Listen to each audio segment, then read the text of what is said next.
Gente, então boa tarde para todo mundo. Espero que todo mundo esteja bem. Também dou boa tarde aí para os professores que estão acompanhando a gente, né? Professora Marge, professor Renê. E aí a gente hoje vai, assim como toda semana, a gente vai falar um pouco sobre a atividade que foi colocada do dia. Então, assim, esse é o momento para que vocês possam tirar as dúvidas de vocês a respeito das questões.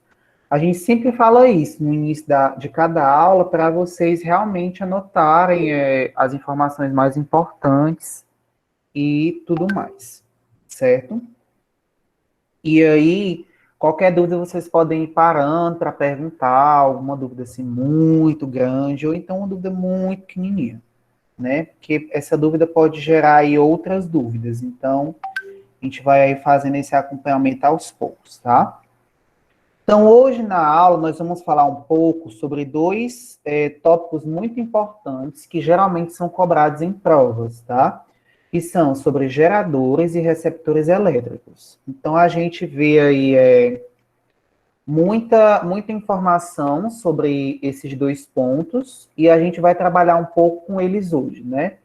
Qual é a definição, como se caracterizam, exemplos, equações que são utilizadas para poder obter uma utilização desses objetos. Então, a gente vai trabalhar um pouco com eles hoje, tá?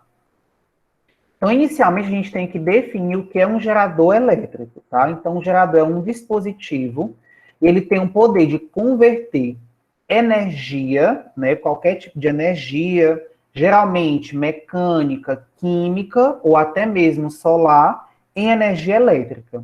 E aí essa energia, ela é produzida por geradores, e esses geradores podem ali ser usados para poder alimentar esses circuitos elétricos, né, que são circuitos aí que nos circundam aí no nosso dia a dia.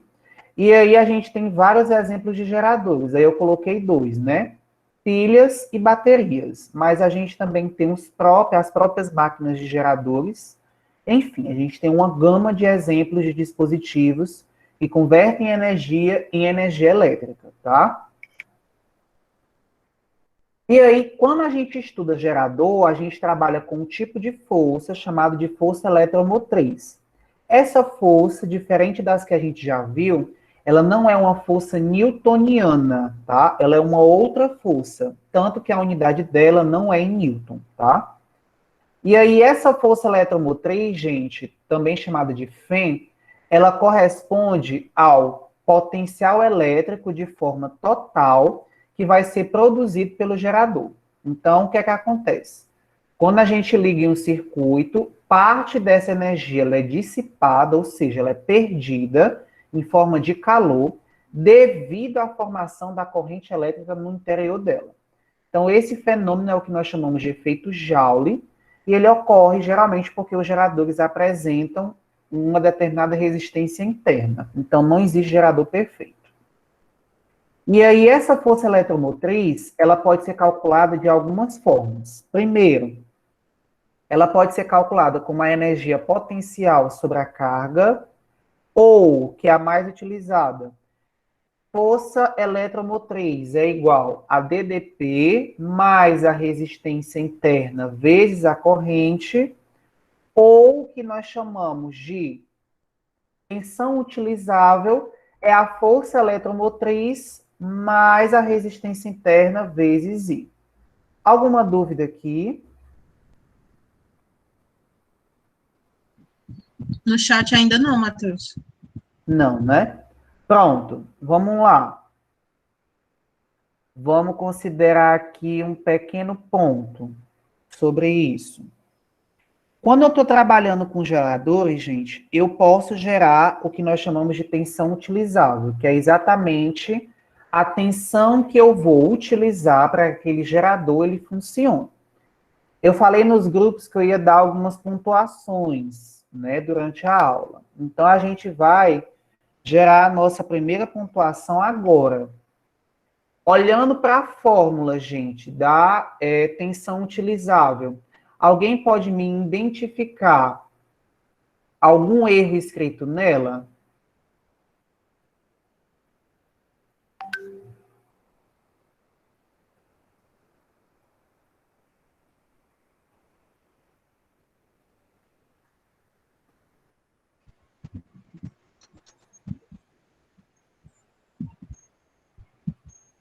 É para a gente identificar um erro nessa fórmula aí que tá apresentando? Exatamente. Quem lê o material vai me dizer qual é o erro. Eu acho que essa é igual a U mais R vezes I. Pronto. Então, assim, ó, quando a gente fala de gerador, o nosso sinal sempre ele é negativo, tá? Então, aqui é um sinal de menos. Quem foi que falou, Marjorie? Expedito. Muito bem, Expedito. Vou anotar aqui seu nome. Expedito. De nada. Então, a gente vai aí agora. Agora poderia, você disse que trocou o sinal, mas por quê?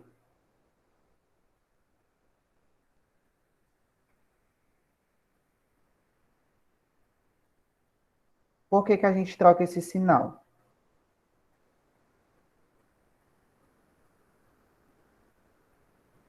E qual é a fórmula mesmo que tu disse que está errada? A é igual a U mais R. A Era fórmula pra da força ser. eletromotriz mesmo, né? Tu disse que o sinal está invertido, certo? Agora eu vou perguntar, por que que esse sinal está invertido?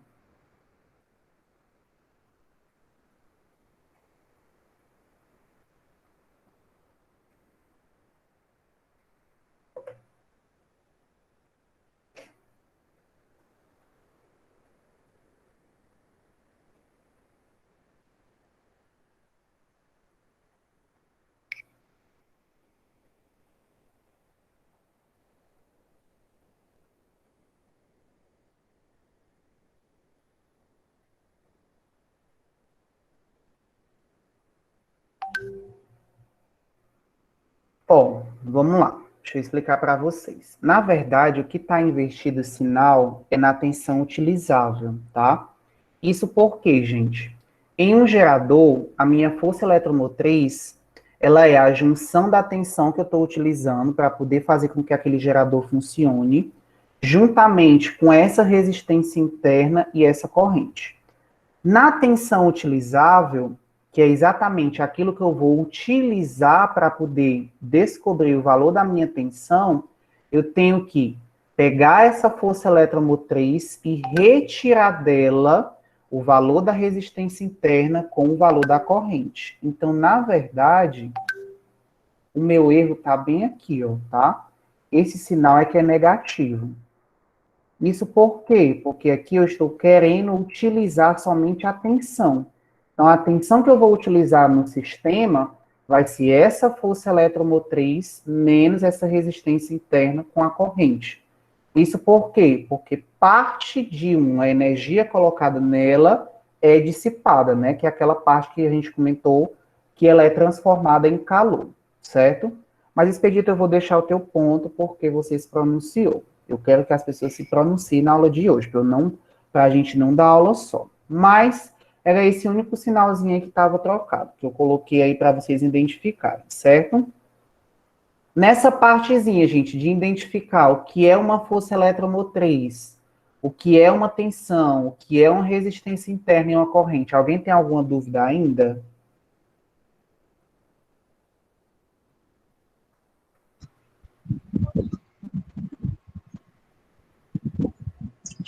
André está dizendo que tem. André Leão. Pronto. Existe alguma dúvida específica, André? Ou é só na fórmula?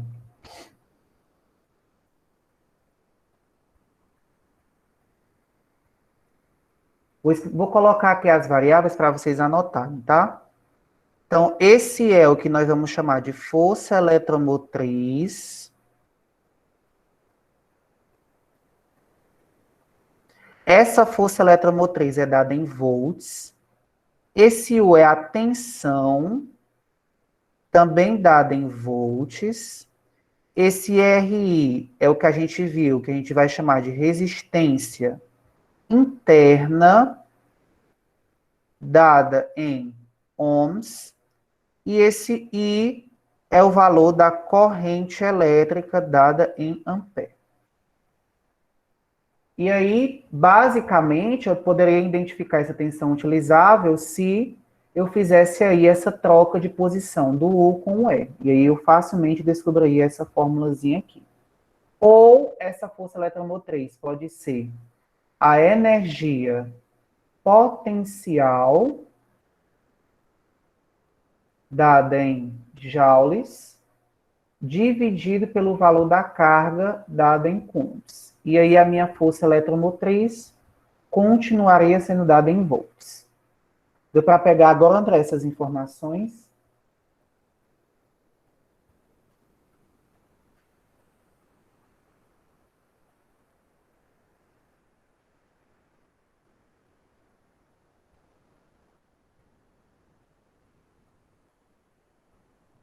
Alguém do outro lado? Por mim tá de boa. Entendi. Pronto. Essa parte. Show de bola.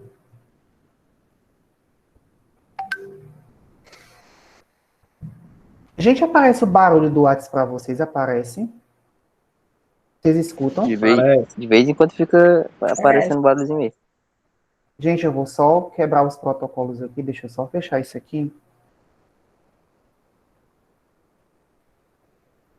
Só um instante, tá? Pronto. Perdão. Vamos continuar. Então, essas são as fórmulas de força eletromotriz que a gente pode utilizar nas questões. Como é que a gente representa um gerador? Esse gerador ele é representado pela letra E, vocês estão conseguindo observar aí. Essa letra E é aquela mesma representação, tá? E aí a gente tem uma força eletromotriz, e aí a gente pode demonstrar ela com uma barra pequena no valor negativo e uma barra maior com o valor positivo, respectivamente. Bem ali, vocês estão vendo a representação de um resistor. Esse resistor é um resistor interno. Interno a quem? A esse gerador, tá? Então, RI é a resistência interna, o E é o que nós chamamos de força eletromotriz. Então, toda vez que vocês falarem sobre gerador, a força que atua no gerador é uma força eletromotriz, tá? E essa corrente elétrica segue o sentido convencional, ou seja, vai do positivo para o negativo. Alguma dúvida aqui?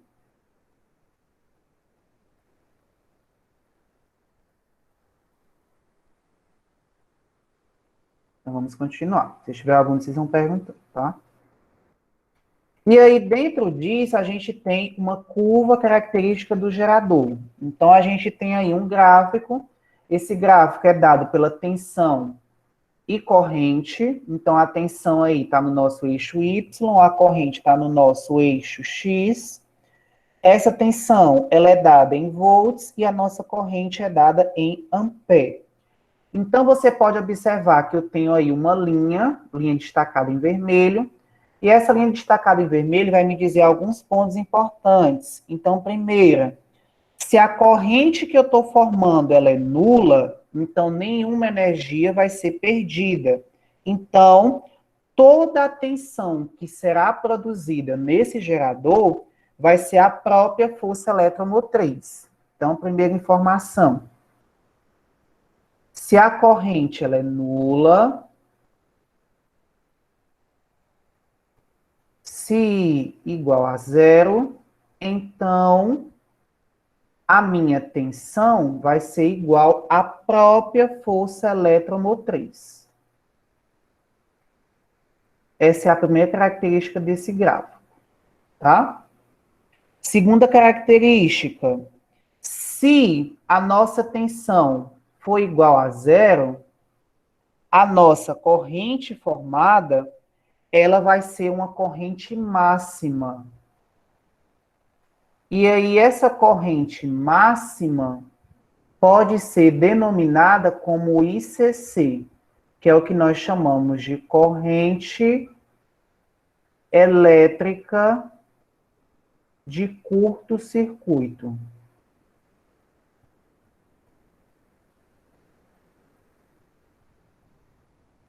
Então, essas são as duas principais informações que nós podemos tirar desse gráfico, tá?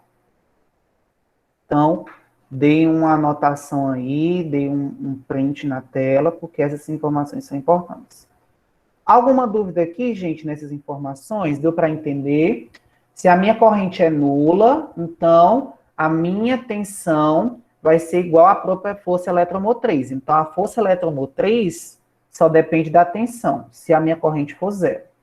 Se a minha tensão for zero, então a corrente que vai existir no sistema é uma corrente máxima, chamada de corrente de curto-circuito. Alguma dúvida?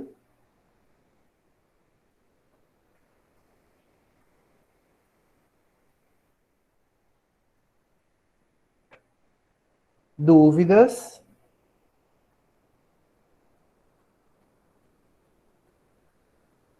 Olha, Não, pra mim não. pronto. E aí, com essas informações, eu posso ter a primeira lei de Ohm, que a gente falou na aula passada, tá? Então, primeira lei de Ohm, onde me diz que a resistência, ela é a tensão pela corrente, e aí a gente vai estabelecer o que nós chamamos de... Só uma correção aqui também, gente, por gentileza.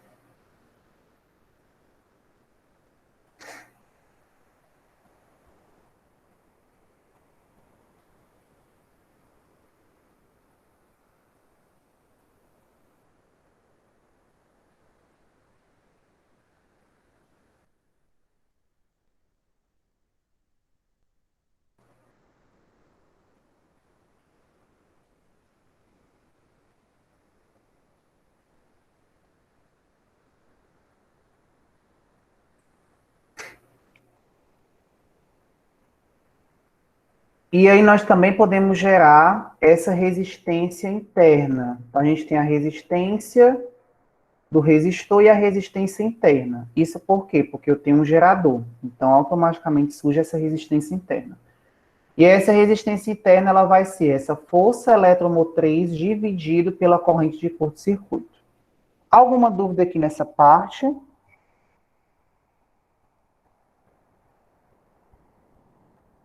Que por ser resistência interna, ela vai ser máxima, né? Então, U vai ser igual a zero.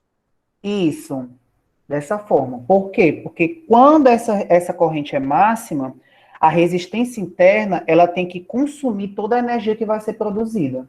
Então, consequentemente, esse U é nulo, então torna essa corrente máxima. Isso eu estou considerando a corrente ligada a dois pontos, né? Só uma dúvida, esse consumo ele é para acúmulo ou é para ser usado assim, tipo, como uma fonte? Geralmente os resistores eles são usados na sua maioria, né? Haja algumas exceções, eles são usados para guardar essa energia acumulada. Tanto que em um circuito elétrico, esses resistores são utilizados para evitar exatamente esses, digamos, problemas com eletricidade, né? Então, geralmente, quando você vê algum circuito elétrico que não está mais funcionando, a primeira peça que é danificada é esse resistor, porque é exatamente a função dele, é de armazenar carga. Ah, tá. Certo? Por nada. E aí, cada gerador tem um rendimento. Esse rendimento, ele depende de duas considerações ou de duas características, que é a tensão que é utilizada nele sobre o valor da energia, também chamada de força eletromotriz, tá? Alguma dúvida aqui nessa parte? Dúvidas? Só a formulazinha, né? Vamos aí continuar, então. Então, a gente viu todo o resumo de geradores. Matheus, é só isso? 90% sim. 10% são coisas adicionais, não cabem nesse momento. Caso eu veja que haja necessidade de falar alguma coisa sobre, nas próximas aulas eu vou e comento alguma coisa, tá? Vamos resolver aqui essa questão para a gente treinar essa parte.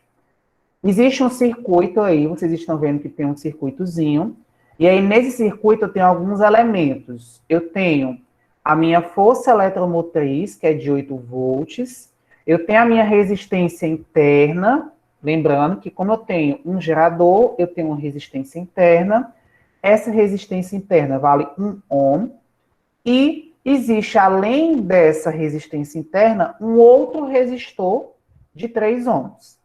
E ele está pedindo para a gente determinar a DDP, que é a tensão comumente usada, entre esses terminais, e o rendimento dele. Então, a gente tem 2 cálculos. Usar a DDP e depois calcular o rendimento. Então, vamos lá. Vamos usar aqui os atributos que a gente aprendeu. Vamos anotar inicialmente as informações que nós temos. Informações que nós temos. Nós temos o valor da força eletromotriz, né, já que é um gerador, que é 8 volts. Nós temos a resistência interna ligada a esse gerador, que é de 1 ohm. Nós temos um resistor ligado ao sistema de 3 ohms. Então, eu quero saber o valor da tensão e eu quero saber também o valor do rendimento. Então, são 2 cálculos que nós vamos utilizar para resolver a questão. Nós podemos, inicialmente, encontrar a fórmula que nós vamos utilizar. Então, a fórmulazinha que a gente vai utilizar para poder resolver a questão.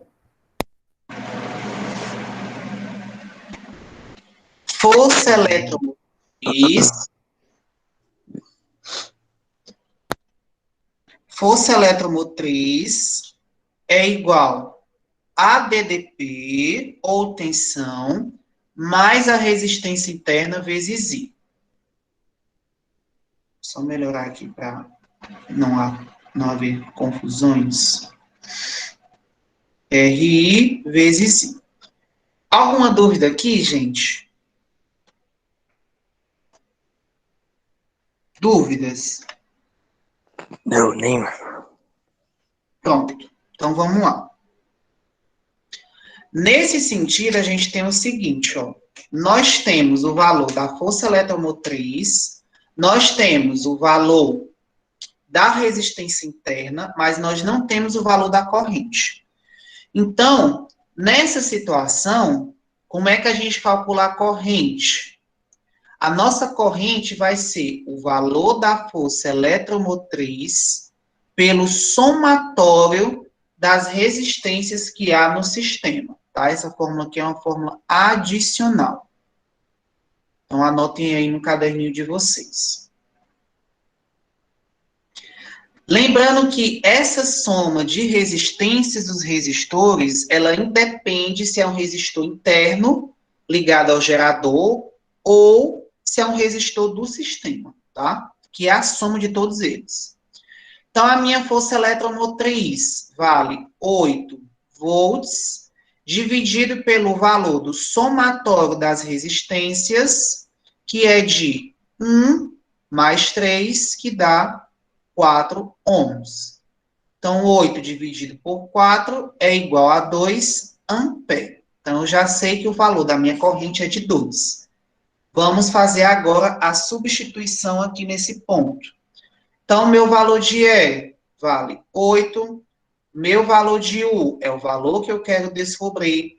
O valor da resistência interna é de 1 e o valor da corrente foi o que eu descobri, que é de 2.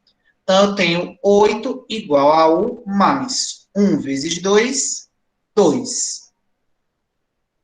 Esse valor está positivo, passa negativo. Então, 8 menos 2 é igual a 6 volts. Então, alguma dúvida aqui nessa parte?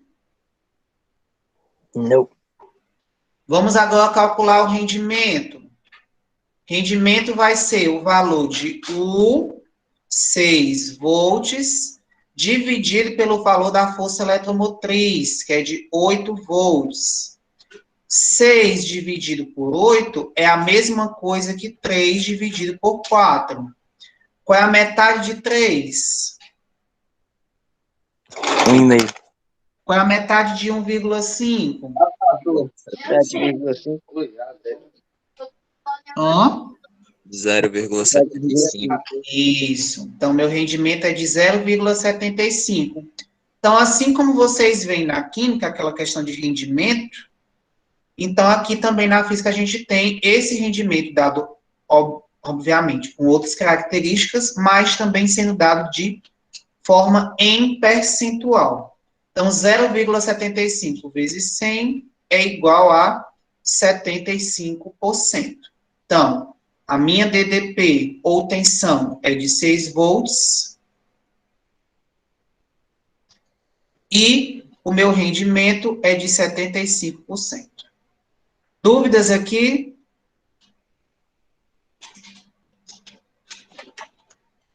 Dúvidas? Muito bem, vamos continuar então. Então, nossa respostazinha, letra A, 6 volts e 75%. A gente trabalhou gerador, agora nós vamos trabalhar receptor. Receptor é o inverso do gerador. Então, enquanto o gerador ele pega as energias para transformar em elétrica, o receptor é o contrário. Ele pega a energia elétrica para transformar em outras energias, seja ela mecânica, térmica, enfim. E aí, um exemplo de receptor é exatamente esse motor elétrico, que comumente está, obviamente, ligado ao funcionamento de aparelhos eletrônicos, ou elétricos, como queiram chamar. Ventilador, liquidificador, entre outros que a gente pode citar, certo? Existe a força eletromotriz, que é ligada ao gerador, e existe a força contra-eletromotriz, que é ligada aos receptores. Então, qual é a principal diferença? A diferença é que na força eletromotriz, eu tinha, obviamente, ali as minhas variáveis sendo trabalhadas com sinal positivo, e aqui eu tenho uma inversão. Aqui eu tenho um sinal negativo, tá? Onde é esse sinal negativo, Matheus? Bem aqui, ó.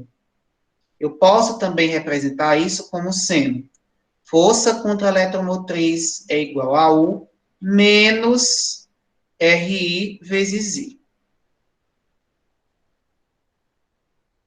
Qual é a diferença das duas formas? Na força eletromotriz, ela é positiva, na contra-eletromotriz, ela é negativa. E aí, para diferenciar uma da outra, a gente coloca esse sinalzinho aqui, que se eu não me engano, o nome dele é apóstrofo.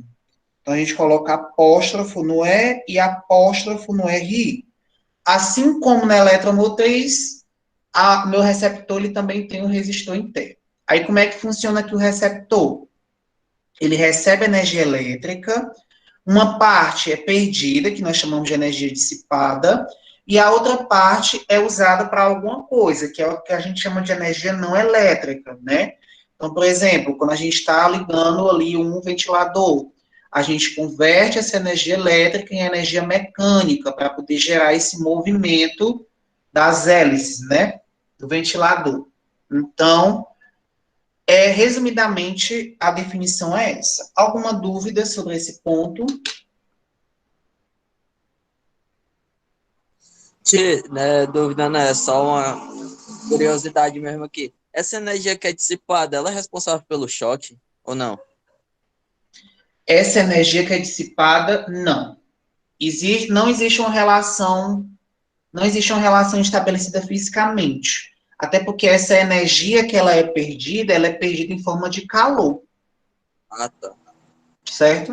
Então é por isso que esquenta os aparelhos. Exatamente. Muito bem. E porque seria a única forma de dissipar energia, né, em casos de eletrodomésticos, né, porque a gente pode colocar outros exemplos de receptores, mas em eletrodomésticos isso é mais visível para a gente conseguir compreender. É isso mesmo, tá? E aí, da mesma forma, a gente também pode representar um receptor. Então, o receptor, ele tem uma força contra-eletromotriz, também apresenta uma resistência, existe uma corrente circulando ali entre dois terminais, né, que gera essa tensão. E aí, gente, basicamente é o mesmo intuito. Como existe uma diferença, tudo é contrário, você pode ver que a corrente, então, ela vai funcionar do modo inverso. Ela ia do positivo para o negativo. Agora não, ela vai do negativo para o positivo. Então, existe essa inversão. Basta aprender que, consequentemente, tudo é o inverso. certo? E aí existe uma curva característica do receptor, da mesma forma eu tenho uma tensão e tenho uma corrente, tá? Se essa corrente, ela for igual a zero, então a gente pode dizer que a nossa tensão, ela vai ser igual à força contra-eletromotriz, da mesma forma, tá? E outra conclusão que a gente pode ter aí é que quando essa corrente ela vai aumentando, essa tensão ela também vai aumentando, né? E aí a gente tem esse gráfico aí no formato de um gráfico linear, tá? Mostrando para a gente quando essa corrente aumenta, essa tensão aumenta de forma proporcional. Alguma dúvida aqui nessa parte?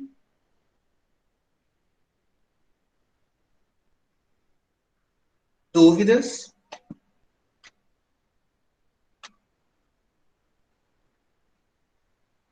Vamos continuar, então. Tem alguém do outro lado? Tô achando tão calado o povo.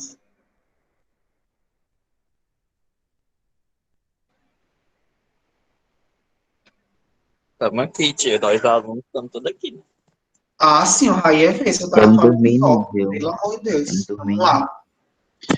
Vamos aqui falar sobre potência, tá? Potência elétrica de forma geral, que pode ser aplicada tanto nos geradores como nos receptores. A gente tem a nossa potência total, a gente tem a nossa potência útil e a gente tem a nossa potência dissipada. A minha potência total leva em consideração a força eletromotriz. Então, força eletromotriz vezes corrente. A nossa potência útil leva em consideração a tensão vezes a corrente, e a nossa potência dissipada é a resistência interna vezes a corrente ao quadrado. Lembrando que a potência total é sempre a soma da potência útil mais a dissipada. Potência total é sempre a potência útil mais a potência dissipada, tá?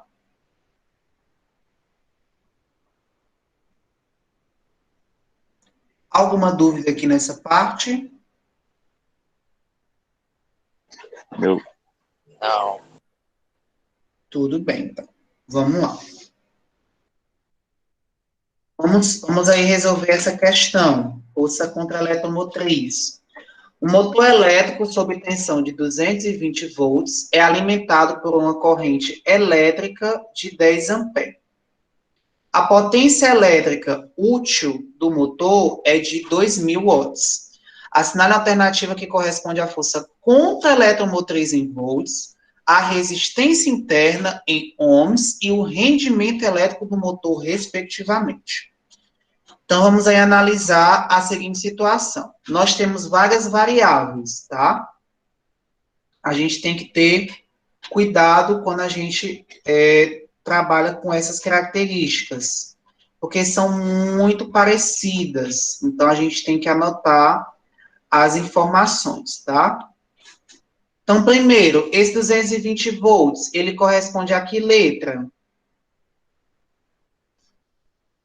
Qual a letra? Disseram aí, eu não ouvi. Por gentileza, repitam. PT. Então, Não, quero a variável. 220 volts, corresponde a que variável?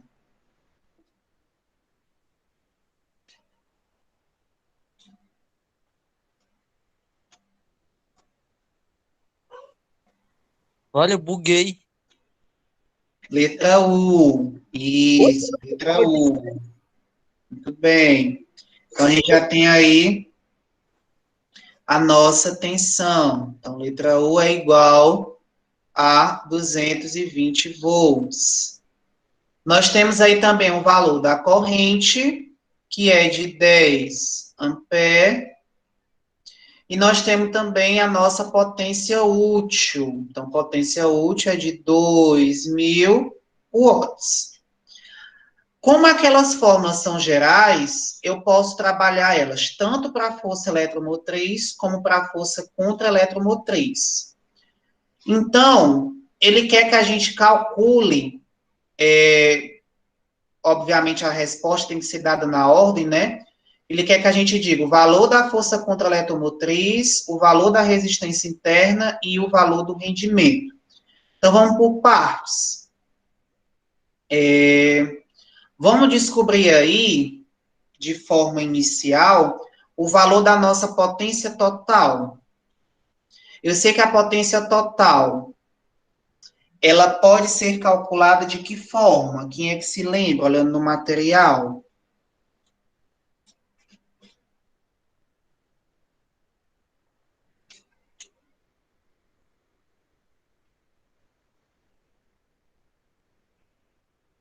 PT igual a U vezes I. Isso. E aí, nessa consideração, qual é o valor da nossa tensão, nosso valor de U? 220 volts. 220. Qual é o valor da corrente? 10. E aí eu vou encontrar que resultado? A tensão total. Que é Que é 2.200. 2.200. Então, vamos lá. Ele me disse que a potência útil é de quanto na questão? 2.000. 2.000. Então, eu já consigo descobrir aí o valor da potência dissipada. Como é que eu calculo a potência dissipada? Vai ser a potência total menos a potência útil. Então, 2.200 menos 2.000 resulta em quanto? 200. Então, aí eu tenho a nossa potência dissipada. Show de bola. Com isso, eu já consigo descobrir o valor do nosso resistor. Por quê? Porque a potência dissipada, ela é o valor da resistência vezes o valor da nossa corrente ao quadrado. E aí, valor da potência dissipada é de 200 watts, que vai ser igual ao valor da resistência interna, que é o que a questão quer que a gente descubra, vezes o valor da corrente, que é de 10 ao quadrado. Quanto é 10 ao quadrado? 100. Então, a nossa resistência interna vai ser de 200 dividido por 100, que vai dar 2 ohms. Então, aí nós já temos o valor da nossa resistência interna. Se nós estamos trabalhando força contra-eletromotriz, então, força contra-eletromotriz. Quem é que pode me dizer a fórmula?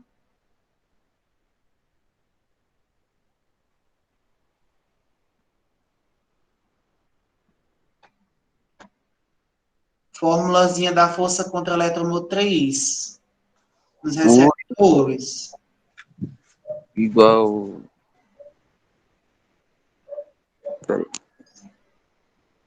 Pode ser ou uma ou outra, tá? Vamos trabalhar com a primeira que a gente viu aí, né? U igual a E mais RI vezes I. Só ajeitar aqui a letra. Parece mesmo.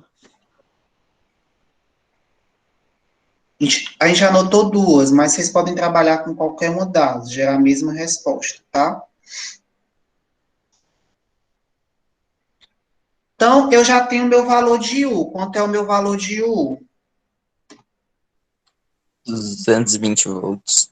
220, valor que eu quero descobrir, mais valor da resistência interna que a gente descobriu agora. 2 ohms. 2 ohms. Valor da corrente. 10. Então, a gente tem 220 igual a E, mais 2 vezes 10, 20. 20. Então, meu valor de E vai ser 220 menos 20, que resulta em quanto? 200 volts. Watts. 200 volts. Então, a gente descobriu aí o valor da resistência interna, da força contra-eletromotriz, e agora a gente vai descobrir aí o valor do nosso rendimento. como é que eu calculo o valor do nosso rendimento? N igual a E dividido por U. Eletromotriz. Isso. Então, a gente tem 200 dividido por 220, que vai dar aproximadamente 0,91, 0,91. que vai gerar 91%. Então, a gente tem aí 200 volts, 2 ohms e 91%. Então, nossa respostazinha, Resposta B. letra B. Dúvidas aqui nessa parte? Nenhum. Meninos, outros meninos?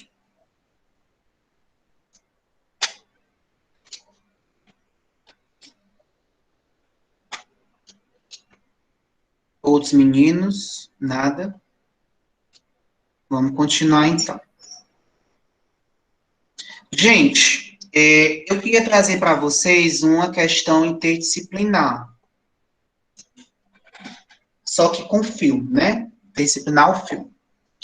E aí, eu acredito... A Marjorie tá aí? Eu vi ela saindo. Voltei. Pronto. Marjorie tem um tempo ainda?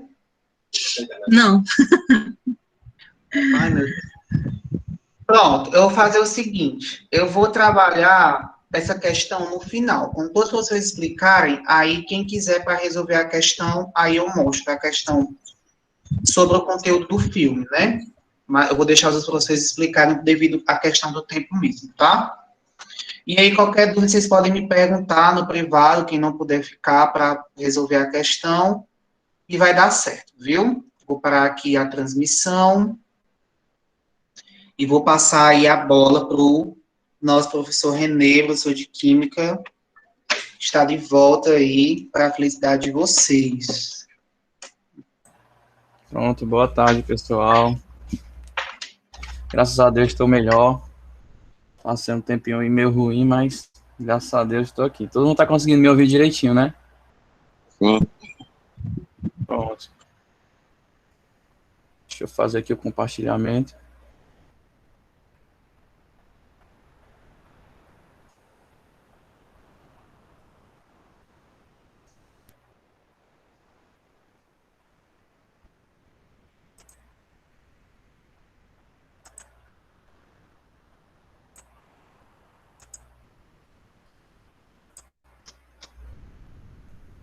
Pronto, então a gente vinha estudando sobre a questão da química orgânica. A gente vinha falando sobre o que a química orgânica estudava, que a gente viu que falava sobre os compostos derivados do carbono, né?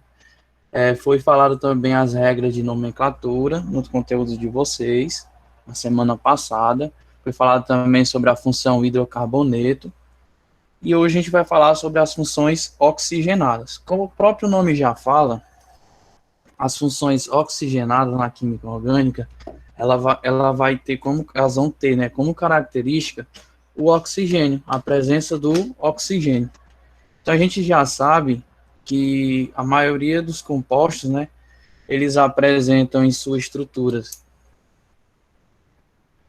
o carbono, o hidrogênio, e no caso das funções oxigenadas, vão apresentar também o oxigênio como elementos principais, né, os elementos principais das estruturas dos compostos.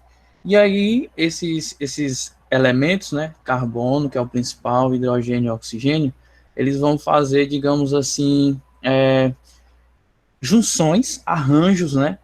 Diferentes arranjos, onde aparecerão vários compostos, e esses compostos, de acordo com a forma que eles estão dispostos, eles vão apresentar um grupo funcional.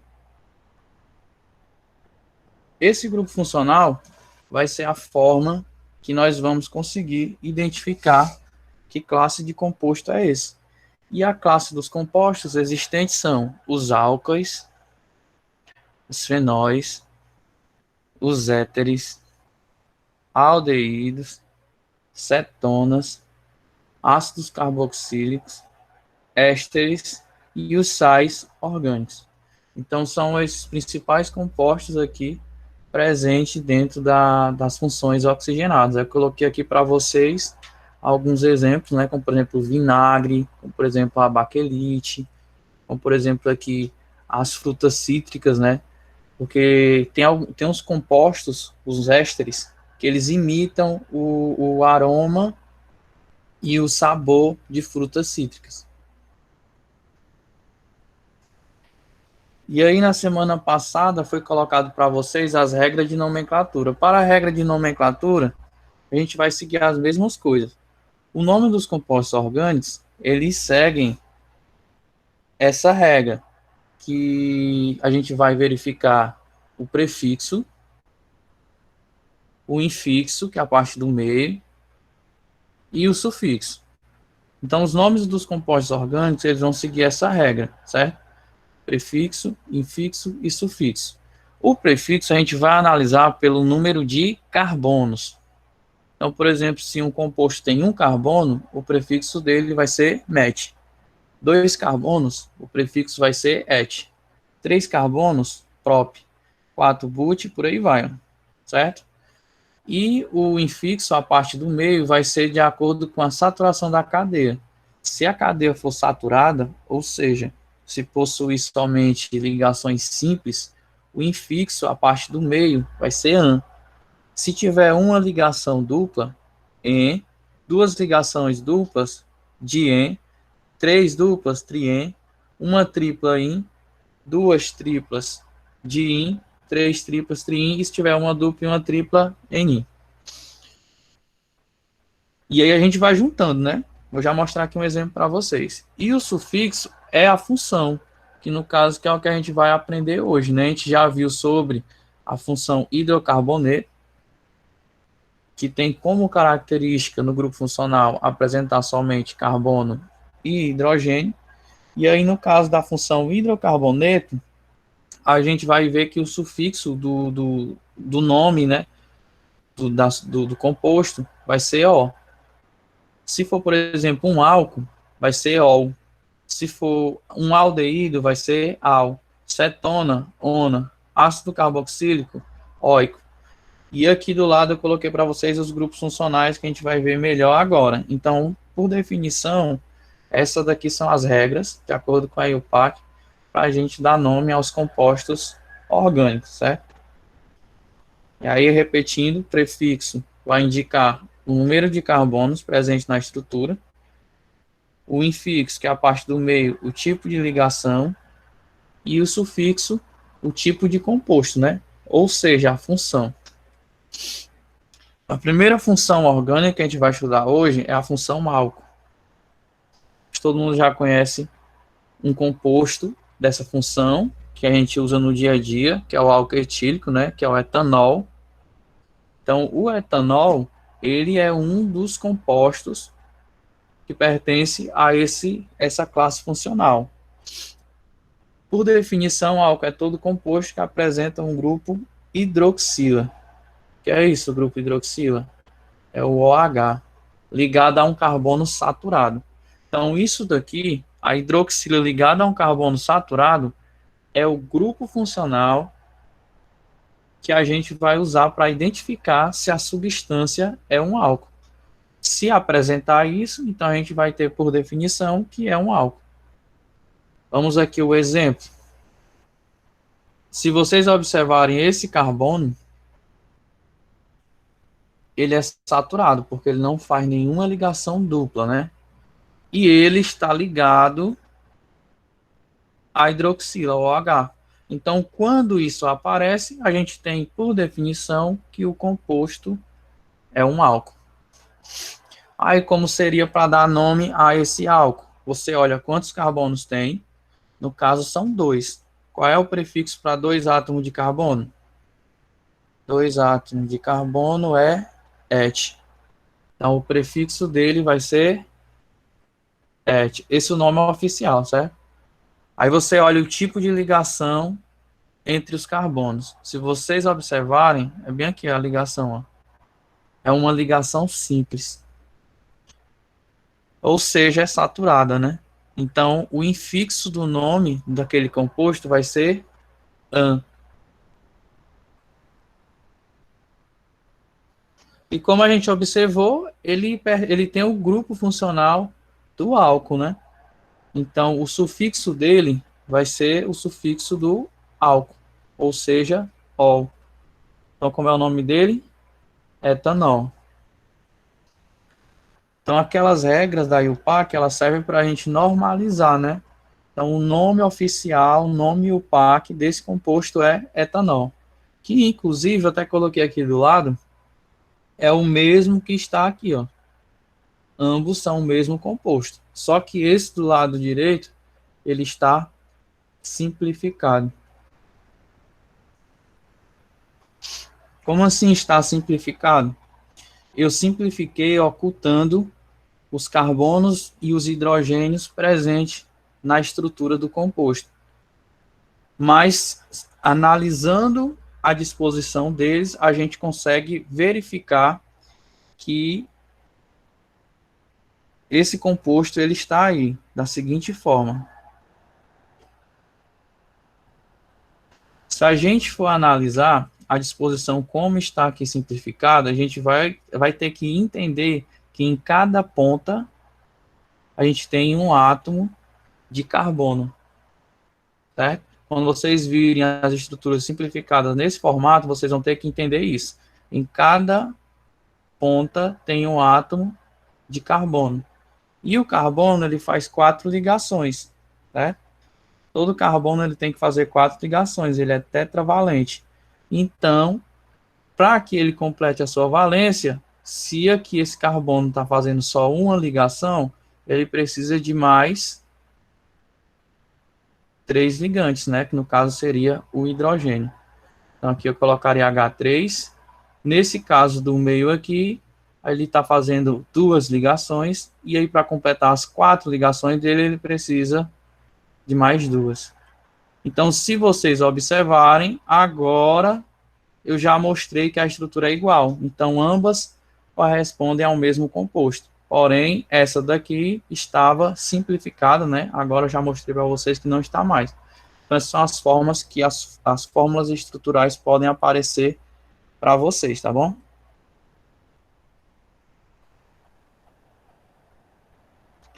Além disso, além do nome oficial, pode aparecer também em questões o nome vulgar, né, o nome do dia a dia, que no caso o nome do etanol do dia a dia é álcool etílico, certo? São os nomes que mais aparecem. Pode aparecer também metilcarbinol, mas é mais comum álcool etílico ou o próprio etanol, corresponde ao mesmo composto. Aí aqui coloquei outros exemplos, como é o metanol, que só tem um átomo de carbono, ou álcool metílico, como, por exemplo, o isopropanol, ou o álcool isopropílico, e como o etanodiol, ou etileno glicol. Então, aqui são alguns exemplos de substâncias da classe funcional álcool. Até aqui tranquilo? Alguma dúvida?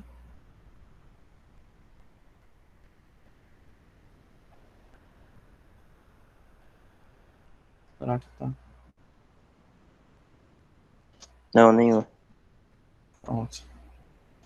Tranquilo, né? Então, essa daqui é a nossa primeira classe funcional. Vocês já viram como é que dá o nome, vocês viram como que simplifica, vocês viram que pode existir também o nome do dia a dia, né? Próxima classe funcional que a gente vai estudar é a fenol. Então, fenol, cuidado para não confundir com o álcool, porque ele também vai ter a hidroxila, ou o OH. Só que esse OH ele vai estar ligado a um anel aromático, tá certo? Diferente do álcool. O álcool, a hidroxila está ligada a um carbono saturado, carbono que não faz ligação dupla. Já no fenol, a hidroxila está ligado a um anel aromático, que no caso é esse agrupamento aqui, ó. Risquei todo, mas dá. Esse agrupamento aqui é o anel aromático, certo? Anel aromático ou anel benzênico. Ele tem 6 átomos de carbono. 1, 2, 3, deixa eu colocar aqui o Czinho.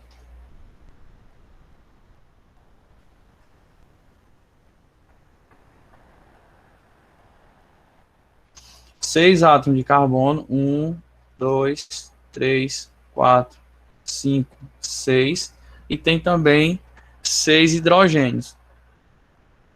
1, 2, 3, 4, 5, e o sexto hidrogênio, né, que era para estar aqui, no caso, ele sai, né, para a entrada do grupo hidroxilo, formando o fenol, tá certo? Então, essa estrutura aqui que estava simplificada, eu acabei aqui mostrando para vocês, é o anel aromático. Quando ele aparece ligado ao OH, isso vai corresponder ao grupo fenol, ok? Outras formas que ele pode aparecer, no lugar de aparecer as 3 ligações duplas que estão aqui no centro, pode aparecer nesse formato aqui, ó. Um círculo. Por que que pode aparecer um círculo? Porque essas ligações duplas, elas podem, no benzeno, no caso, elas podem se movimentar. Então, essas ligações duplas, elas podem se movimentar. E aí, quando uma ligação dupla se movimenta, elas são elétrons, né? As ligações são elétrons, são cargas negativas. Quando uma se movimenta, uma faz a outra se movimentar. E isso faz com que elas fiquem em constante movimento.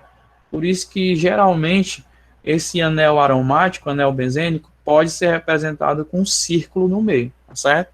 Então, são essas formas que ele pode ser representado. E aqui eu tenho alguns exemplos, né? De fenol, tem o ortocresol. Se vocês observarem, está aqui o grupo funcional, ó, do fenol. Metacresol.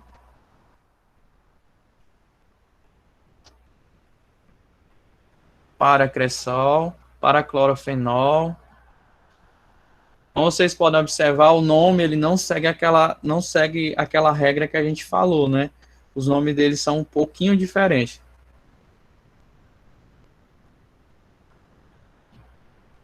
Próximo classe funcional é a classe funcional éter. Como é que eu vou identificar um éter? Um éter é todo composto que possui um oxigênio entre 2 carbonos. Então, é assim que a gente vai identificar um éter. Olha esse oxigênio. Ele está entre um carbono na direita e outro carbono na esquerda, tá certo? Ah, mas tem H2 aqui. Ah, mas o H2, como a gente viu, aí são agrupamentos dos átomos, né? E eles ficam ao redor, né? Na verdade, aqui a ligação que está ocorrendo é com o carbono. Como aqui está simplificado a estrutura, então a gente consegue ver só em forma de linha, né?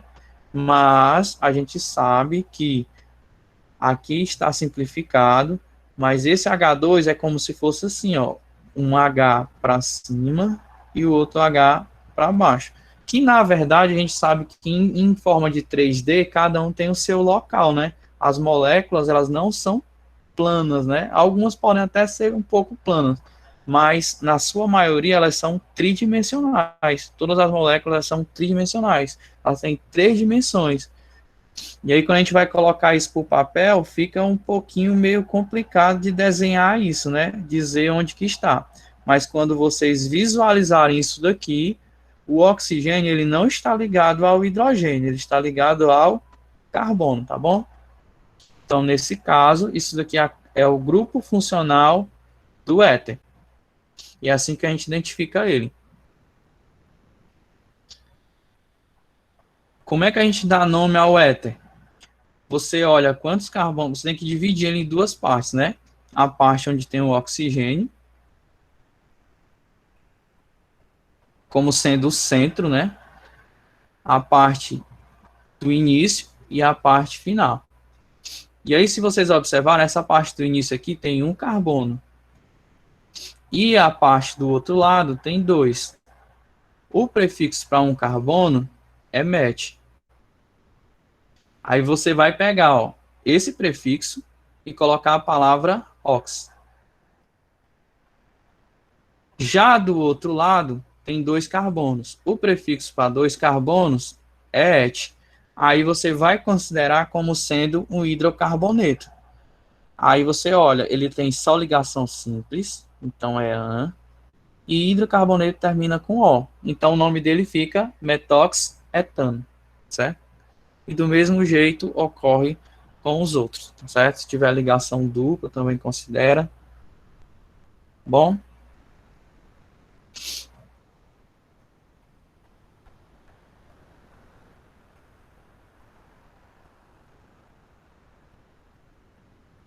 Até aqui alguma dúvida?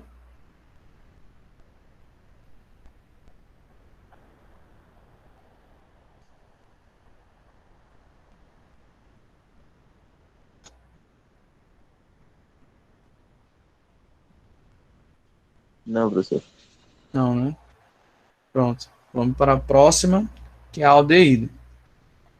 A aldeído é todo composto que possui uma carbonila ligada a um hidrogênio. O que é a carbonila? A carbonila é isso aqui, ó. É um C-O ligado ao hidrogênio. Então, geralmente, isso aqui vai aparecer no final, né, da molécula. Como vocês podem ver, ele é um final de uma molécula. Então, basta vocês olharem o final da molécula se apresenta essa carbonila ligada ao H. Se tiver isso, aí vocês já vão identificar que corresponde à função aldeído, né? O principal é esse, metanal, que é o formaldeído, o nome dele do dia a dia, né? Formaldeído ou formol, né? Que é utilizado para conservar tecidos. Se vocês observarem como é que se dá o nome dos aldeídos, né? Do mesmo formato dos outros, né? Seguindo a regra lá do prefixo, infixo e do sufixo, a única coisa que vai mudar é o final. Nesse daqui, no caso, tem um carbono, então o prefixo é met. Tem somente ligações simples, porque a gente não considera a ligação dupla da carbonila, né? Então o infixo é an. E ele, por ser um aldeído, por regra, o sufixo, a parte final, fica al. O acetaldeído ou etanal, ele tem 2 carbonos, ligação simples, e apresenta o grupo funcional do aldeído. Próximo grupo funcional é a acetona, a mais conhecida do dia a dia é a acetona, né? O nome vulgar dela, acetona. Porém, o nome dela científico é butanona, que eu vou já aqui apresentar para vocês. Então, cetona é todo composto orgânico que possui a carbonila também, porém, essa carbonila ela está entre 2 carbonos. Então, tá aqui a carbonila, só que ela está entre 2 carbonos, então ela não vai estar na ponta, né?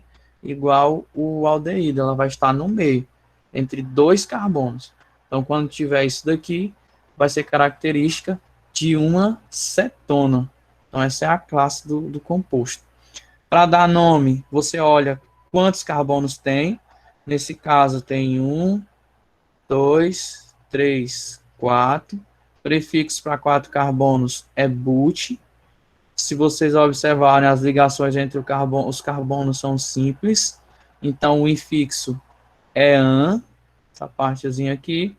E o sufixo, que é a parte final das cetonas, vai ser ona.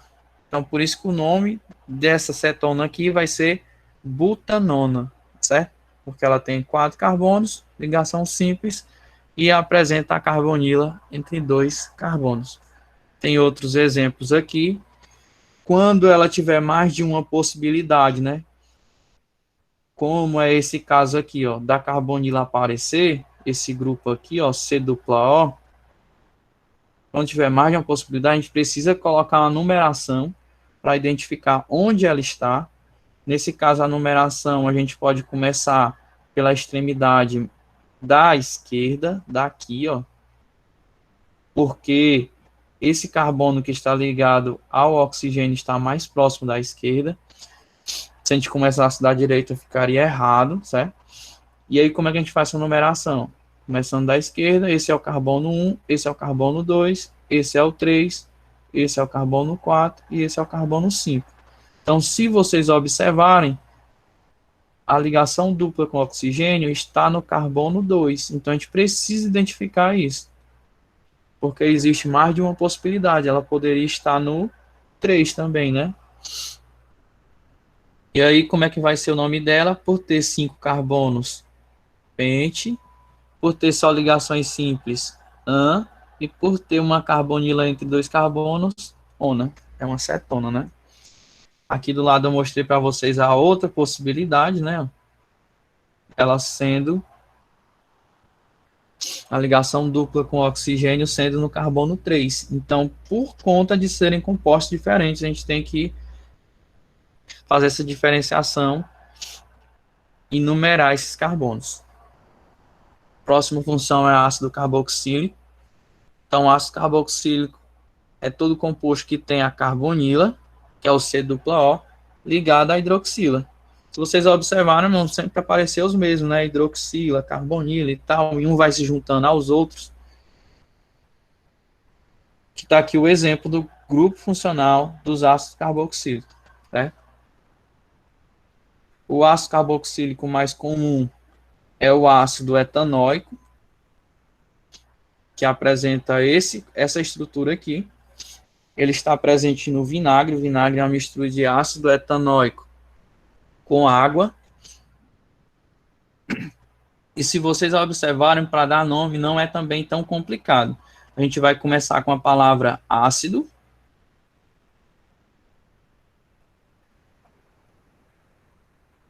Sempre começa com a palavra ácido. Identificou que é um ácido carboxílico, começa com a palavra ácido. E aí, olha quantos carbonos tem. Tem 1, 2. Então, o prefixo é et. Olha o tipo de ligação. Ligação simples, an. E no final, no sufixo, você coloca oico. Sempre que esquecer, volta lá na tabelinha que tem lá todos os sufixos para vocês, tá bom? Então, como é que fica o nome dele? Ácido etanóico. Porém, ele é conhecido no dia a dia como ácido acético. Certo? Próxima função, função éster. É todo composto que pela substituição da hidroxila, de um ácido orgânico por um grupo alcoxila. Então, no caso, a hidroxila que estava bem aqui no... Desculpa. Que estava no ácido carboxílico, ela sai e entra no lugar dele o grupo alcoxila, que seria esse grupo aqui, ó. Que seria um carbono no lugar do hidrogênio, tá certo? Em outras palavras, seria isso. A entrada de um carbono no lugar do hidrogênio. Bem aqui, no caso do ácido carboxílico, sai um hidrogênio e entra um carbono. Geralmente, para a formação de um éster, existem a formação dele, que no caso são reações de esterificação, que se chama, que no caso usam o próprio ácido carboxílico mesmo, para a formação desses ésteres. Os ésteres, eles possuem a possibilidade de imitar o sabor e o aroma de algumas frutas. Inclusive, por isso, eles são utilizados para a produção de refrigerante, de chiclete, e entre outras coisas que imitam esse sabor, né? Esse sabor e esse aroma de algumas frutas. Então, como exemplo, eu tenho aqui para vocês o etanoato de etila, que no caso é esse éster aqui. A gente vai identificar por esse grupo funcional, ó. Se vocês observarem, está simplificado. Então, bem aqui eu sei que tem um carbono, e aí se vocês forem analisar, quando eu coloquei aqui o carbono, ele vai ficar igualzinho esse. Aqui também tem um carbono. Então, o grupo funcional do éster, ele vai ficar igualzinho. É sempre C-O, C-O-C, tá certo? Então, esse daqui é o grupo funcional que a gente vai utilizar para identificar o éster.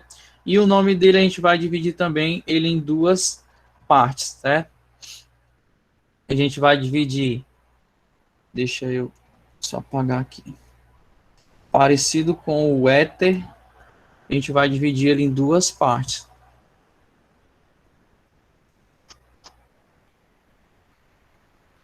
Pronto. A gente vai dividir a parte da esquerda, que no caso aqui, ó, são 2 carbonos.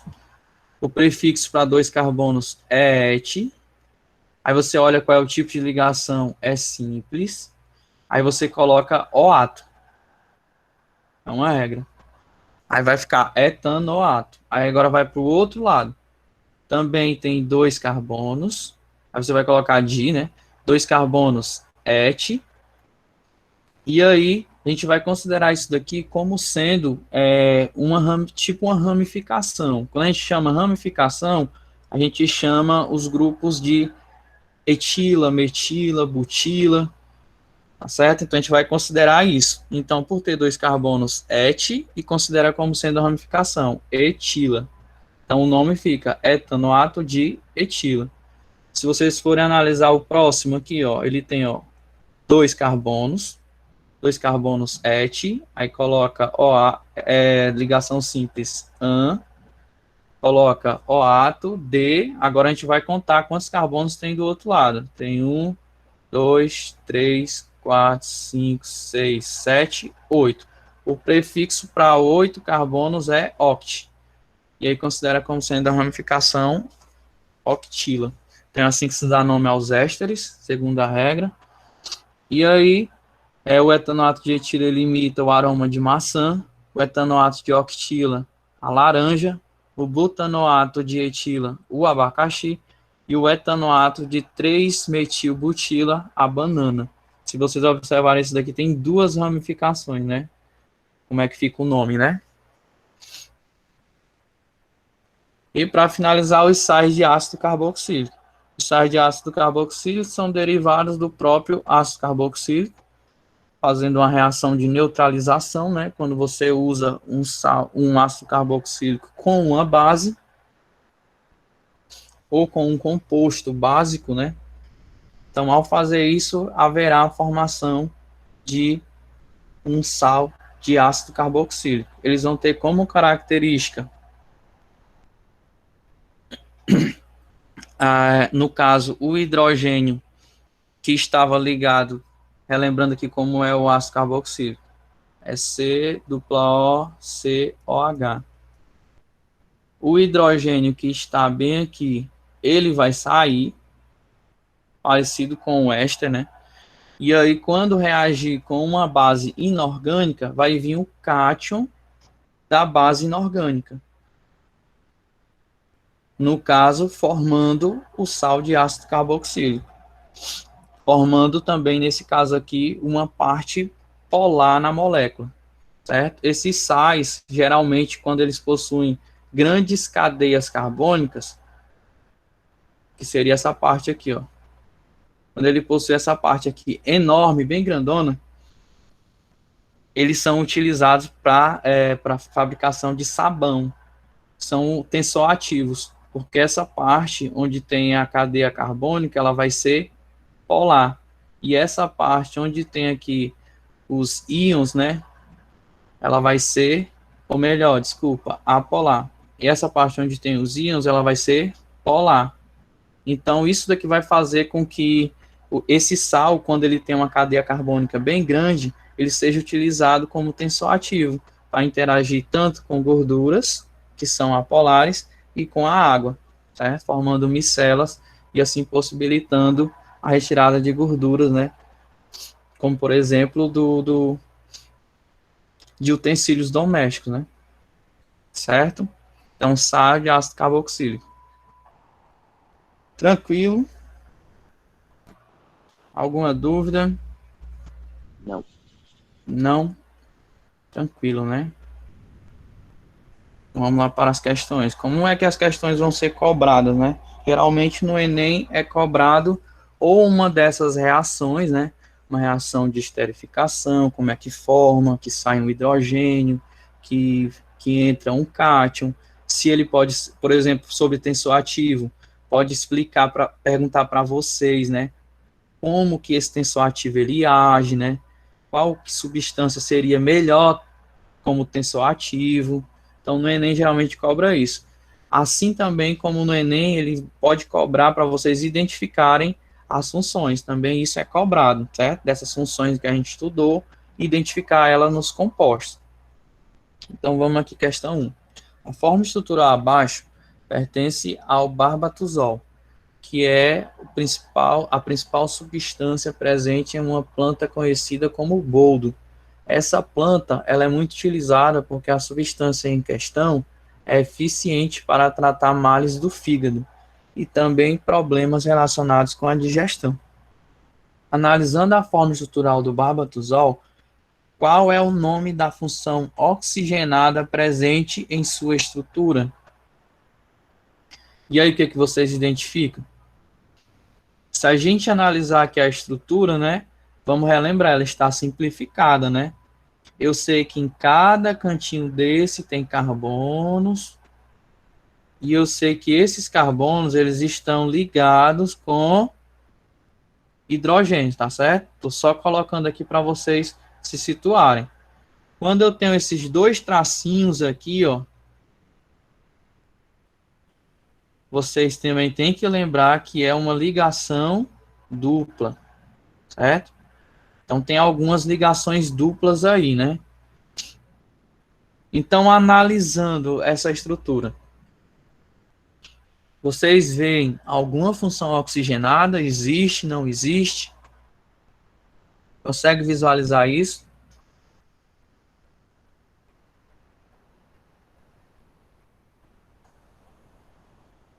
Será que é um álcool? Será que é um éster? É um fenol. É um fenol? É um éter? Ou é um aldeído? Vamos relembrar. O álcool, o colega disse que é o fenol. Quem mais acha que é alguma coisa? Concorda com ele? Eu também acho que é assim. Também acho que é a C, fenol, né? Vamos relembrar. O álcool, isso aqui é uma coisa que a gente precisa ficar assim, relembrando de vez em quando. O álcool é um carbono saturado ligado ao OH. Vamos analisar. Tem o OH? Tem, tá aqui, né? Ó. Tem até 2, ó. Mas o carbono que está ligado ao OH, ele é saturado? O que vocês acham? Esse carbono aqui que está ligado ao OH é saturado?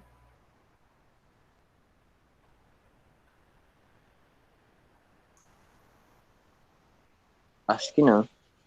Não, né? Por causa da presença de quem? Da ligação dupla. Ligação dupla. Ele tem a ligação dupla bem aqui, ó. Então, não é um álcool, né? Por conta disso, tá certo? Então, já tiramos aí.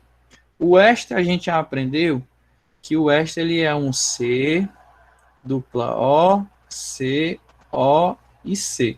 Não tem isso aí, não. Só tem o OH. E o fenol, o que é o fenol? O fenol, a gente aprendeu que é o anel benzênico, né? Que pode ser representado de duas formas. Vou representar como um círculo ligado ao OH. Se a gente for analisar,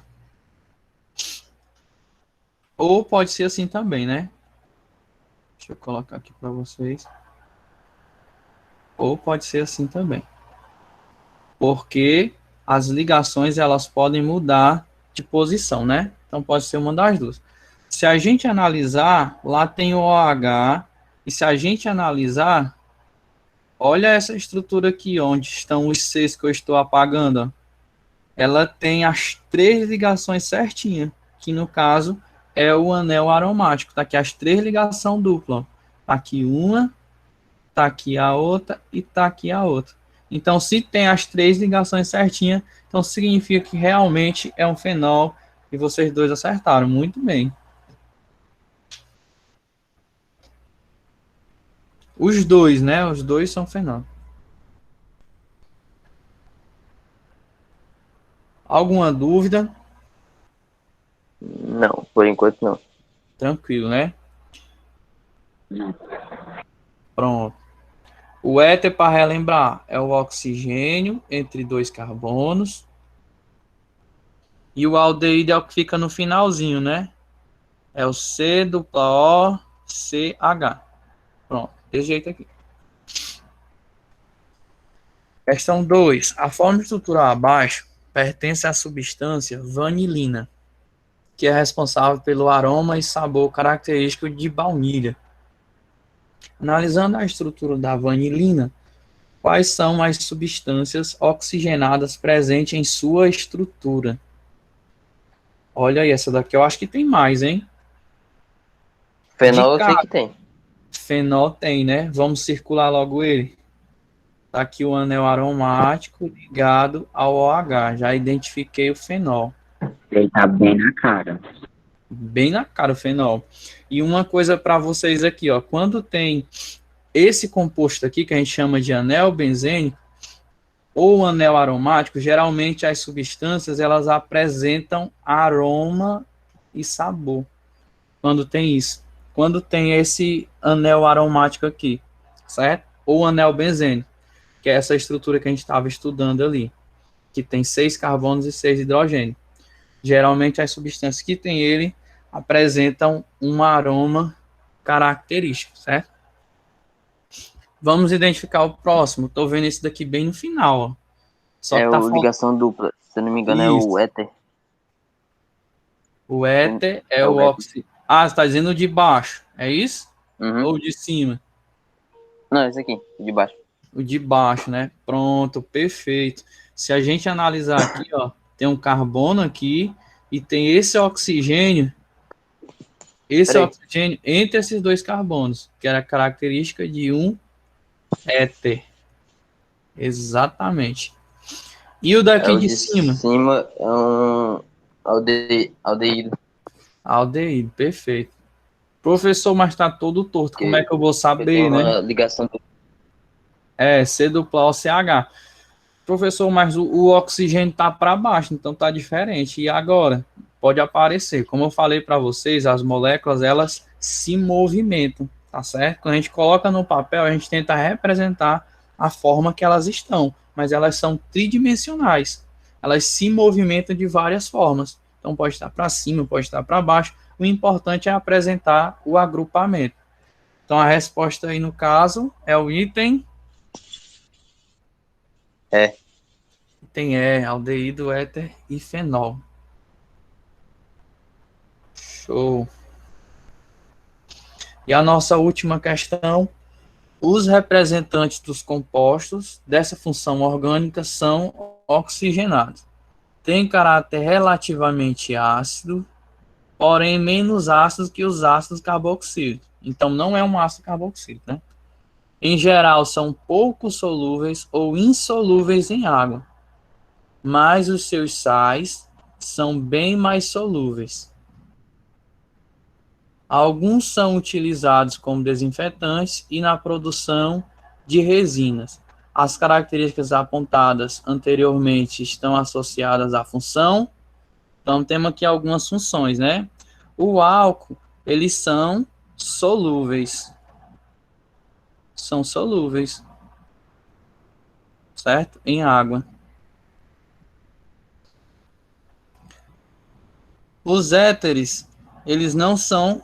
Os aldeídos também.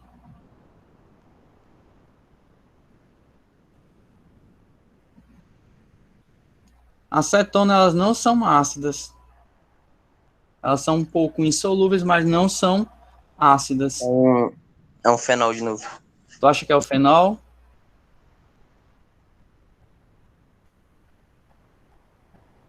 Alguém mais? O que vocês acham? Estamos entre éter e fenol.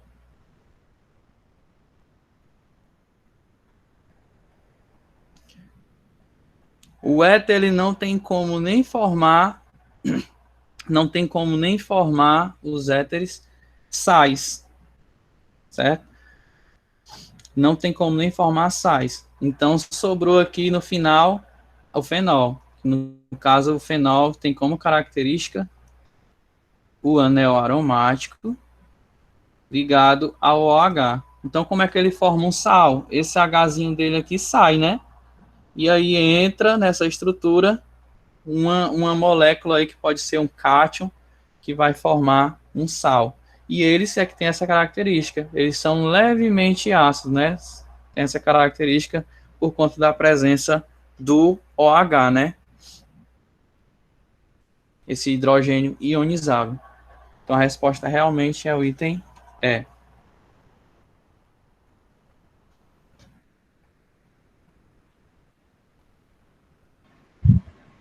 Pronto? Alguma dúvida? Passando agora para a Marjorie. Gente, boa tarde. Minha fala vai ser rapidinha, né? O nosso conteúdo dessa semana ele é mais teórico. E aí a gente vai dar só uma discutida aqui sobre bioética, tá? Já que a gente já viu todos os procedimentos, pelo menos os principais procedimentos que acontecem na biotecnologia, a gente vai falar um pouquinho sobre a bioética, que são essas regras que regem esses procedimentos, certo? Então, tá todo mundo vendo aí já o slide? Sim, tá parecendo normal aqui. Ok. Então, vamos lá. Então, vamos entender primeiro o que é a bioética, certo? Então, ela é um conjunto de ações e elas estabelecem tanto a finalidade quanto os limites da intervenção do homem sobre a vida. Então, quando a gente vai trabalhar com algum material vivo ou diretamente com o ser vivo, esse trabalho ele precisa ter uma finalidade, ele precisa ter uma razão para acontecer, certo? E ele também tem que ter um limite, não é tudo que pode ser feito, né? Além disso, a bioética ela também é responsável por denunciar, tanto quando esses limites são ultrapassados, né, quanto também quando alguma coisa dá errado, né, quando as implicações elas podem causar consequências ruins para a sociedade, certo? Porque lembrem-se que a biotecnologia ela tem um propósito de resolver problemas na sociedade e não causar mais problemas ainda, certo? Então, a gente tem 3 principais princípios que vão reger não só a biotecnologia, mas toda a atividade de saúde em geral, médicos, enfermeiros, esses princípios aí são os principais e que tá para todo mundo, tá? A gente tem o da beneficência e não maleficência, que significa fazer o bem, né, no caso da beneficência, e não maleficência significa evitar o mal, tá? Então, todo o procedimento da biotecnologia, ele vai ter que ter um propósito benéfico, né? E ele tem que analisar também se aquele processo não vai causar nenhum mal à natureza ou ao ser vivo, né, que está sendo utilizado ali, tá bom? Existe o princípio de autonomia, né, que os pacientes, certo, que estão ali envolvidos, eles têm uma liberdade de decisão sobre a própria vida. Então, tem muitos casos, por exemplo, de pessoas com câncer, com doenças terminais, que eles recusam tratamento, e eles estão no direito deles, está dentro do princípio da autonomia, tá? Ele não é obrigado a aceitar todo tipo de tratamento, tá bom? Então, ele tem todo o direito de decidir se quer ou não. Assim como se ele também decidir que quer, no meio do caminho ele quer parar, ele também tem todo o direito, tá? E por último, a gente tem o princípio da justiça, que aí a gente tem os conceitos de igualdade e equidade, né? Igualdade, eu ofereço o mesmo tipo de serviço para todo mundo, e a equidade, eu levo em consideração as necessidades de cada pessoa, tendo em vista que as pessoas são diferentes, elas vão ter necessidades diferentes também. Então, eu tenho que adequar, né, por exemplo, um tratamento de saúde. Eu posso oferecer o tratamento para todo mundo, mas, dependendo da necessidade da pessoa, eu tenho que adaptar esse tratamento de acordo, né, com o que ela precisa, tá? E aí, dentro desse princípio da justiça, também entra essa questão da objeção de consciência, que é o direito do profissional de saúde de se recusar a fazer algum tratamento, algum procedimento, mesmo que esse procedimento esteja autorizado pelo paciente, mesmo que esteja legalizado, né? A gente tem muitos casos assim, quando tem alguma situação de estupro de menores, né? Acho que esse ano já teve alguns casos em que a justiça autorizou a criança a fazer o aborto, né, e o primeiro médico indicado para fazer esse procedimento, ele se recusou a fazer, certo? Então, ele está no direito dele, tá? E aí foi procurado o outro e foi feito posteriormente. Mas o profissional de saúde, ele também tem o direito de dizer que não quer fazer, ok? Eu tô falando bem rápido, mas se tiver alguma dúvida até aí, vocês podem me interromper, tá, gente? Tá tranquilo, tá dando pra entender. Tá, né?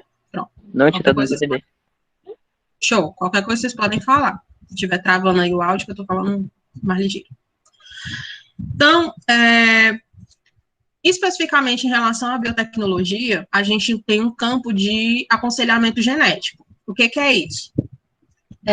Geralmente, esse serviço ele é procurado por pessoas que têm um histórico de alguma doença genética na família, né? E aí ela quer saber se ela vai desenvolver ou se a pessoa tem a chance de gerar descendentes com aquela doença, né? Então, geralmente são doenças genéticas que não têm tratamento, que não têm cura, né? Tipo Alzheimer, as pessoas fazem muito isso. A gente teve um caso bem famoso que já faz até uns anos, que foi da Angelina Jolie, não sei se alguém lembra, que ela fez esse aconselhamento genético, porque a mãe dela, a avó dela, já tinham falecido de câncer de mama, e ou câncer de mama ou câncer de ovário, não lembro bem agora, mas ela fez esse aconselhamento genético, ela fez um mapeamento do DNA dela, e ela descobriu que ela tinha uma chance muito grande de desenvolver esse câncer. E aí, o que foi que ela fez? Ela fez a esterectomia, né, a cirurgia para tirar os órgãos reprodutivos, e também fez a mastectomia, que foi para tirar os seios, né, e aí ela eliminou a possibilidade dela desenvolver aquele tipo de câncer a partir do aconselhamento genético que ela teve. Então, pessoas que têm esse histórico, assim, na família, elas costumam procurar esse aconselhamento genético. E aí, especificamente, dentro do aconselhamento, nós temos dois princípios, que é o da busca voluntária e o do sigilo médico. O que é a busca voluntária? O aconselhamento médico, ele é um serviço oferecido para quem procura. Então, o paciente, ele tem que ir até lá e fazer o pedido, certo? Então, eles não podem simplesmente ir atrás do povo para mapear o DNA da galera. Se eles não quiserem, não dá. Tem que ser uma busca voluntária do próprio paciente. E a questão do sigilo médico, que garante a intimidade, né, do paciente, tá? O médico, ele não pode sair por aí comentando, dizendo para quem ele quer, né? Então, ele tem que respeitar essa intimidade do paciente. Qual é a exceção? Quando o caso, ele oferece risco a terceiros, a outras pessoas, ou à saúde pública, né? Por exemplo, se a pessoa tem uma doença, né, genética, e aí ela tem uma grande possibilidade de gerar descendentes com aquela doença, ou a família dela tem chance de desenvolver aquela doença ali também. Então, o que ela deveria fazer? Não, se eu fiz o aconselhamento médico e tem grandes chances da minha mãe ter, das minhas tias, das minhas primas terem, então eu vou avisar o pessoal para que eles façam também e vejam se eles têm chance de desenvolver. Se a pessoa se negar a fazer isso, os médicos geneticistas, eles podem notificar a família para que eles possam fazer o aconselhamento, certo? Então, isso é uma exceção da quebra do sigilo médico, porque está envolvendo a vida de outras pessoas, além do paciente que está indo atrás, certo? Então, essa é a única exceção, tá bom? Ele só pode quebrar o sigilo, né, nessa situação, se oferecer risco a outras pessoas e à saúde pública, tá bom? Tendo isso em vista,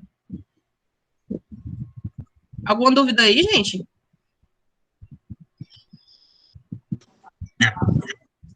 Não, né? Tendo isso em vista, no material de vocês, eu coloquei 3 estudos de casos, são 3 situações baseadas em fatos reais, tá? Tipo filme de terror mesmo, tá? Então, são situações reais, com nomes, claro, trocados, e eles tiveram um desfecho específico, certo? Então, nesses estudos de caso, vocês vão dizer lá qual seria a ação correta, né? Depois daquela situação, o que o médico geneticista deveria fazer diante daquela situação. Eu peguei uma dessas para a gente discutir aqui um pouco, tá bom? Que é o primeiro lá que tem. Então, vamos lá. Uma consulente, que no caso é a paciente, né, vem procurar um serviço de aconselhamento genético para diagnóstico pré-natal. No caso, antes dela, ou ela já está grávida e quer saber se a criança vai ter, ou ela pretende engravidar, né? O levantamento da genealogia mostrou que seu pai é hemofílico.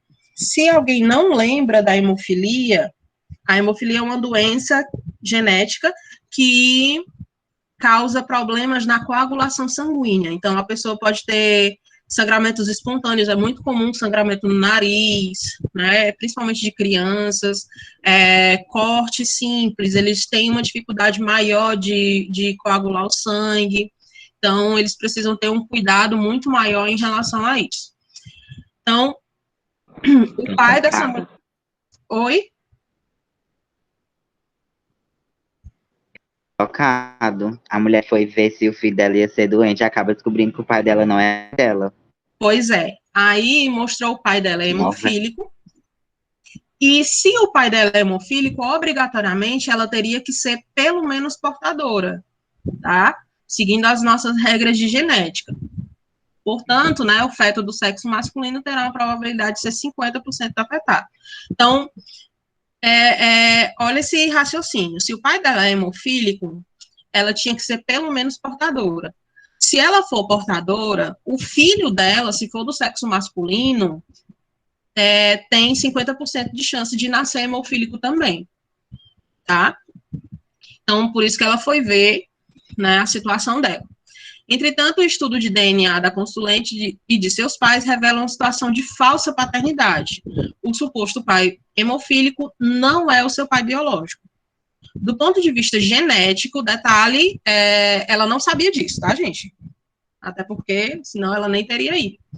Do ponto de vista genético, isto significa que a consulente não é portadora do gene da hemofilia, não existindo risco para esta ou futuras gerações, certo? Então, esse é o caso. O que vocês acham? Tá lá, o médico geneticista pegou o resultado da mulher e viu que ela não era nem portadora, que era o que deveria acontecer. Se ela não era nem portadora, então significa que o pai não é um pai biológico. Qual seria a decisão desse médico na cabeça de vocês? Ele deveria contar, deveria dizer o que está acontecendo, o que ele tinha descoberto? Eu acho que ele ia ter a ela. No meu ver, assim, ele teria que contar a ela, dizer que ela não é portadora do gene, porque aí se ela for ligar os pontinhos, né, mexer com os pauzinhos dela, ela vai pensar, mas meu pai então eu teria que ser portadora, pelo menos. Aí eu acho que ele teria que falar logo tudo, olha, você não tem o gene, porque, na verdade, o seu pai não é seu pai de verdade. Você foi enganado esse tempo todo. Bem novela mexicana, né? Novela e aí, demais, gente? Olha isso, eu tô chocada. E aí, mais alguém para se pronunciar? Alguém que tem uma opinião diferente do Tobias? Olhem pelo lado profissional, tá? Não é pela fofoca, não.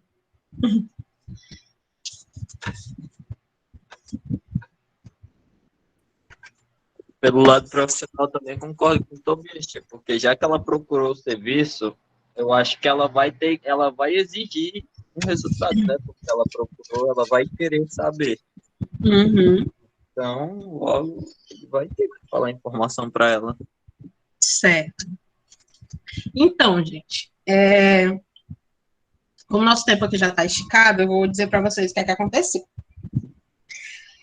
O certo seria isso. Se ela tem um pouco conhecimento de genética, ou qualquer pesquisa que ela faça, ela vai descobrir, né, que ela deveria ser portadora e que o filho dela teria 50% de chance de ter a doença também. Porém, a decisão tomada pelo médico foi de não contar. Ele contou somente a parte da hemofilia, que era que ela não era, né, portadora, mas ela não contou ele não contou a parte da falsa paternidade, certo? Então ele Então, tipo, essa parte dele contar da paternidade era opcional, digamos assim. Ele só tem por obrigação dar o resultado que aquela mulher estava procurando. Exatamente, exatamente. Então, ocorrem muitos casos, assim, em que não estão previstos lá nos princípios, né? Então, fica muito a cargo do bom senso do profissional, certo? Então, tem ali, ele tem que manter a intimidade, ele tem que manter o sigilo, ele tem que também dar as informações para o paciente, mas aí ela foi atrás de saber só da questão da hemofilia. Então, ele falou que ela não era portadora, portanto, o filho dela não teria chance de nascer com a doença, certo? Mas sobre a paternidade, ele deixou em off, né? Se ela descobrir depois, aí é outra questão.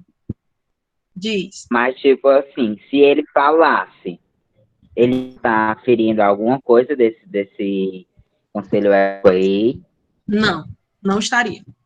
Certo? Porque Que assim, é a coisa mais opcional dele, ética dele, de tipo, não é da minha conta, então eu não vou falar. Isso. Se ele tivesse falado também, ele não teria ferido nada, tá? Então, assim, tem muita coisa que é colocada a cargo da decisão do profissional mesmo, e aí existem muitos casos em que eles interferem, eles dizem que aconteceu, mas nesse caso específico ele optou por não dizer, porque existe também um pensamento da manutenção do núcleo familiar, né? Se eu der essa notícia, que impacto que vai ter na família dessa pessoa? Então, existe muito esse pensamento também, né? Porque é uma notícia que você não está esperando, certo? Então, quando vocês forem ver os outros estudos de casos, os outros dois, né?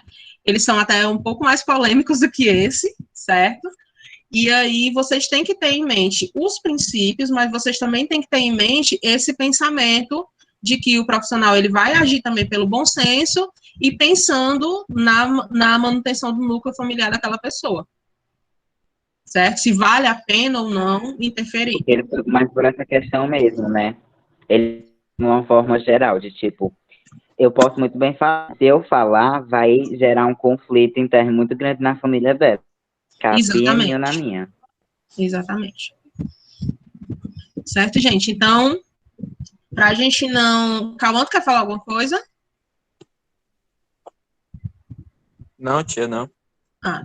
Então, para a gente não esticar muito, né, eu trouxe só esse, certo? Os outros dois, se vocês quiserem discutir lá, ou no grupo de vocês, ou no privado, vocês podem ficar à vontade, certo? Que eu participo da discussão também, tá bom? Então, caso não tenha mais nenhuma dúvida, eu vou só encerrar aqui a gravação e enviar a frequência para vocês, tá? Matheus, quer falar alguma coisa? Gente, com relação à questão, já está muito tarde. A gente estendeu aqui a aula, então a gente vai debatendo qualquer dúvida, viu? Para também não pegar mais o tempo de vocês. Eu vou atrás, saber que eu quero saber das outras. Pronto, eu tô só abrindo aqui a frequência, gente, para mandar o link para vocês. Deixa eu encerrar aqui.